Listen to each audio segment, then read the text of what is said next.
என்னைக்காவது நீ யோசியா ஏன் படிக்கணும்னு? நீ படிச்சா என்ன நடக்கும்ன்றத சொல்ற. கைதிகள் இருக்காங்கல்ல, ஆயுள் கைதிகள், அவங்களுக்கு ஒரு மோட்டிவேஷன் ஸ்பீச்காக கூப்பிட்டாங்க. என்ன வந்து ப்ரோக்ராம் ஆரம்பிக்கும் பொழுதே மணி 6:45 7:40 நான் கிளம்பி ஆகணும். ஏன்னா 8:30 மணிக்கு எனக்கு பிளைட். சிறையில இருந்து ஏர்போர்ட்டுக்கு போறதுக்கு 40 மினிட்ஸ் ஆகும். உடனே என்ன தெரியும் பண்ணாரு அந்த எஸ்பி, அங்க இருந்த எஸ்பி, ஜீப் எடுப்பா அப்படின்னாரு. மேக்ஸிமம் 25 மினிட்ஸ் இருக்கு.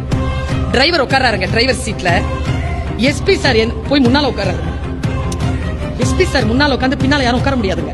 ஆஸ் பர் புரோட்டோகால் ரொம்ப விஐபியா இருந்தா தான் உட்கார முடியும். உட்காருங்க மேடம் அப்படின்னாரு. நான் பின்னால உட்கார்றேன் சார். பக்கத்துல 2 பேர் வந்து புல்லட்ல டிஎஸ்பி, புல்லட்ல எஸ்கார்ட்ஸ் வராங்க. 8:05 உள்ள போயாச்சு. அப்ப எஸ்பி சார்ல have a nice trip ma'am அப்படின்ட்டு சொல்லி போனார். அப்ப டிஎஸ்பியா இருந்த டிஎஸ்பி அவருடைய கேடர் என்னன்னு தெரியல, முத்துப்பாண்டின்னு ஒரு போலீஸ் ஆபீசர். அவர் மேம் ஒரே நிமிஷம் மேம் அப்படின்னாரு. சார் இந்த காட்சி இல்ல மேடம், இதை நான் என் மகளுக்கு சொல்ல போறேன் மேடம். என்னது சார்? நீங்க யாரு மேடம்? உங்களுக்காக கெஜ்ரிவால் சார் நிக்கிறாரு, உங்களுக்காக எங்க எஸ்பி சார் வந்து முன்னால சீட்ல உட்கார்ந்துட்டு வராரு, உங்களை கூட்டிட்டு வந்து மரியாதையா நாங்க வந்து ஒரு இடத்துல கொடுக்குறோம். எங்க துறையில ஹையர் போஸ்ட்ல இருக்கிறவங்க உங்களுக்காக நின்று இவ்வளவு பணியாற்றி இருக்கிறாங்க.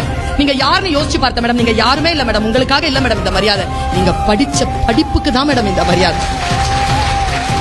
படிச்சிருங்க குழந்தைகளை.